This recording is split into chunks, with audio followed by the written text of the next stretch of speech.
দোয়ায়ে কুনুত জানি না এখন বেতের নামাজ কিভাবে সম্পন্ন করব। তারাবির নামাজ ব্যতীত রোজা হবে কিনা দয়া করে উত্তর দিলে উপকৃত হবে। হ্যাঁ, তারাবির নামাজ ছাড়া হুজুর আমার পাশে আছেন, রোজা হয়ে যাবে। তবে রোজার একটা পার্সেন্টেজ আছে। মনে করেন আমি যদি দাড়ি কেটে ফেলি তবুও তো আমি মুসলমান, আবার যদি আমি দাড়ি রাখি তবুও আমি মুসলমান। তবে ক্লাসে যেই ছাত্র 30 নাম্বার পায় আর যেই ছাত্র 90 নাম্বার পায়, যে 30 পায় আর যে 90 পায়, দুইজন কি সমান সমান না পার্থক্য আছে?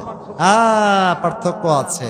আপনি তারাবির নামাজ না পড়লে আপনার রোজা অসম্পূর্ণ হবে, রোজার সওয়াব কমে যাবে, সিগনিফিকেন্স কমে যাবে, ফজিলত কমে যাবে। এজন্য রোজা যে রাখবে সে অবশ্যই অবশ্যই বেস্ট লেভেল থেকে তারাবির নামাজও আদায় করবে। রাজি আছেন তো সবাই ইনশাআল্লাহ? আল্লাহ তারাবির নামাজ কবুল করুক, পড়েন সবাই আমিন।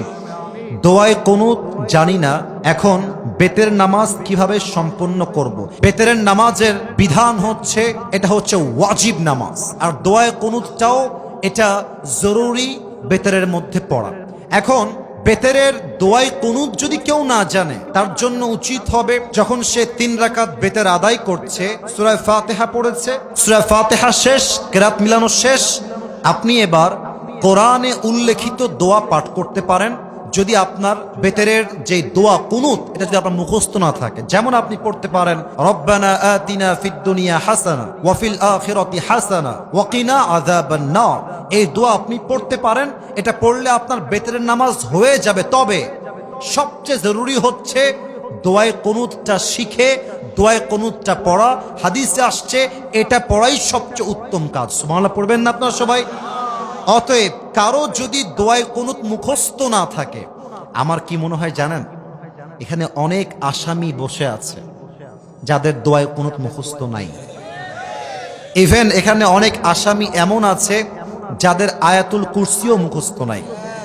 এখানে অনেক আসামি এমনও বসে আছেন যারা সূরা ফাতিহার পরে 4 রাকাত ফরজ নামাজে 4টা সূরা যে সহিভাবে পড়বে তাও পড়তে পারে না। কথা ঠিক আছে কিনা বলেন?